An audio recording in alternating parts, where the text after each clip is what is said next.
Half-ton pickup trucks have really become the platforms for automakers to show off their more opulent sides. Starting around 2007 with the newest generation of the trucks at the time, non-truck shoppers started taking note of the spacious king cab second rows, the smooth rides, the high seating positions, the commanding view of the territory ahead. Those with the means began paying big bucks for the top trim levels of these trucks, with the leather seats that were heated, the automatic dual-zone climate control, the sunroofs, because while a Mercedes-Benz S-Class is a nice car, it can't be nice and take you to one of your winter homes in Aspen without breaking a sweat. Some companies caught wind of this phenomenon sooner than others, but it's hard to argue all these years later that anyone does a fancy truck better than Ram. If Cadillac wants to get back into the game with a new Escalade EXT, or if Lexus wants to throw its hat into the ring, we will welcome them with open arms. For now, let's dive into what makes the refreshed 2025 Ram 1500 the most luxurious half-ton pickup truck in America, bar none.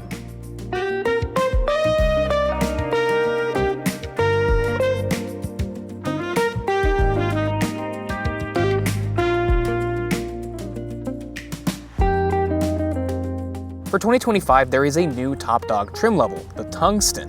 Fun fact, tungsten is a rare earth metal that is stronger than both steel and titanium, but is also brittle and can easily shatter upon impact from a strong force. Let's see if the interior of this 1500 Tungsten feels strong and sturdy or brittle and fragile. Getting in, I can use the phone as key feature with the Ram app. The power side steps really help for ingress and egress on the 1500. Just about every surface is covered in something soft. This indigo and sea salt combo is the only color scheme you can get on the Tungsten. If you prefer a maroon, black, or otherwise, you'll need to step down the trim ladder. The door panels have a lovely quilted leather insert with true bespoke carbon fiber trim. It wouldn't be a luxury car without the seat controls being on the door panel instead of the seats themselves.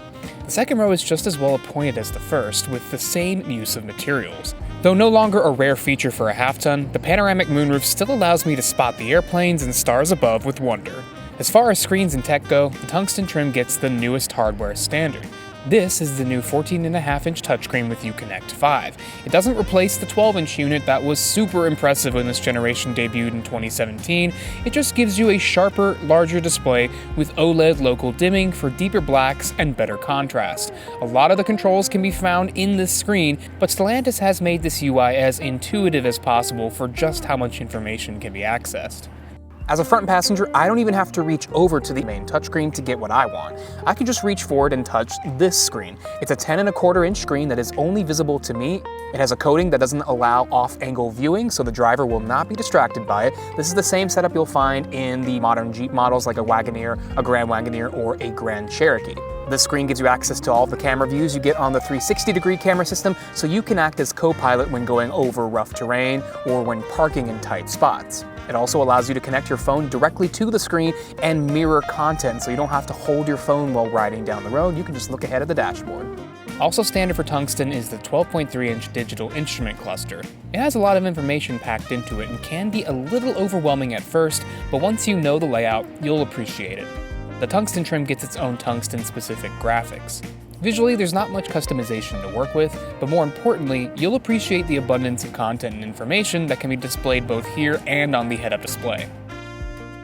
Digital rear-view mirrors and massaging seats in a car are the kind of features you tell yourself you'd never actually use, but end up forming a dependency on. Unlike the Grand Wagoneer I've previously tried these in, the 1500 actually lets you experience the bliss for more than 20-minute periods at a time. There is an addiction hotline, people. If you get one of these, you might want to add it to your contacts. If you like power everything, the Tungsten pretty much gives it to you. However, if there is one thing about this truck that doesn't stack up to the expectations of a luxury car, it's the one thing that isn't automatic and should be, the rear windows. Give it one step backward for that, but 2 steps forward for the helpful details like the dual wireless phone chargers and the geometry cheat sheet and Ram through the generations Easter egg on the inside of the center console.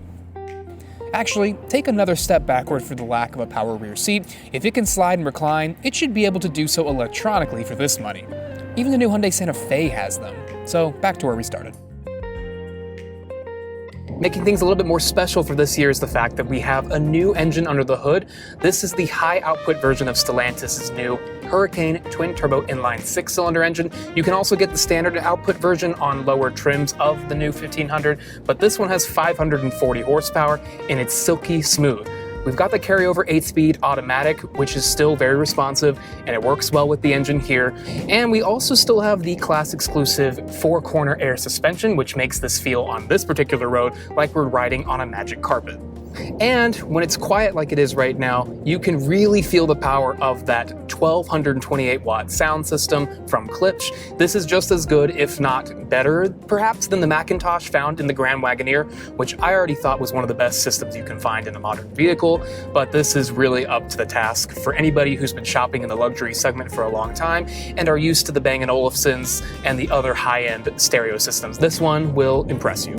And just in case you are tired of driving, this is the first Stellantis vehicle to have their new highway drive assist feature, their hands-free highway drive assist. They don't have a special name for it like GM's Super Cruise or Ford's Blue Cruise, but at the end of the day, this is a level 2 hands-free driving system.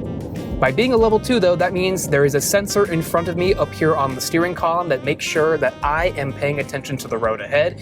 You cannot be, I don't know, playing cards with your passenger or sitting in the back seat. To activate the system, it is super simple. All you have to do is find the buttons on the right side of the steering wheel. The first one is to turn on the active cruise control or the adaptive cruise control, and then the next button is going to be in the center of the D-pad, which has a little steering wheel on it. Press that and you will turn on the active drive assist. Now right now, it is not turned on, but as soon as I set my cruise control speed, the instrument cluster turns green. It shows me the icon with my hands on the wheel, and as soon as we are in the right kind of road, a mapped road that is meant for level 2 driving, because you can't just take this off onto a city street to do it, you have to stay on an interstate like this one. But once we're at the right kind of road, it'll tell me I can take my hands off, which I am doing now, and it will start to drive. Now, I can't look at you and talk to you anymore. I've got to look ahead because that's how the system works, but I can adjust the speed right here and it will do so accordingly. And I feel pretty confident so far. I mean, we're going through a curve right here. It is doing all the work. I can also do lane changes. So if I put my turn signal on, it's going to move us over there. It checked, of course, to make sure we had room. And now we are safely into the next lane over, and I will just disengage the turn signal like that. Essentially, level 2 autonomy like this is for people who don't really love driving on highways, and that's perfect because you can only use this system on highways like this.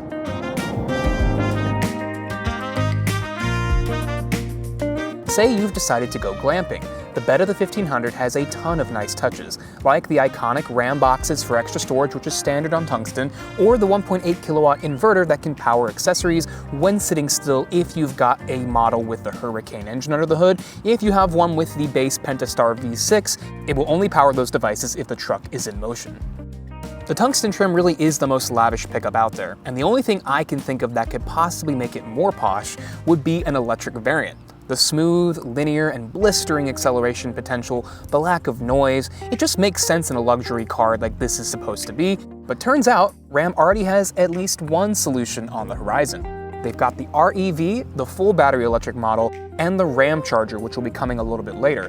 That one is a little bit more interesting. We're not getting to drive either one of these today, but we will later this year. The Ramcharger is basically a range-extending EV with up to nearly 700 miles of total range, but it gets help from that 3.6-liter Pentastar V6, which acts as a generator to recharge the battery. The Ram REV over here is a strictly battery electric vehicle with the largest battery fitted to any production model ever at 229 kilowatt hours in size. This Tungsten trim starts at around $87,000, but it is pretty much fully loaded. You cannot get any more options. $87,000 may sound like a lot for a pickup truck, and it is, but people are paying that much and more for similarly equipped Ford F-150s, GMC Sierras, GMC Hummer EVs, Rivian R1Ts. So this newfound niche of the high-end luxury pickup has really blown up, especially in urban areas where people may not be doing as much tough work, but they want to know that they can go out of town in a fancy vehicle and still get the job done. And this 2025 refresh of the 1500 shows that Ram knows how to do this better than anyone else.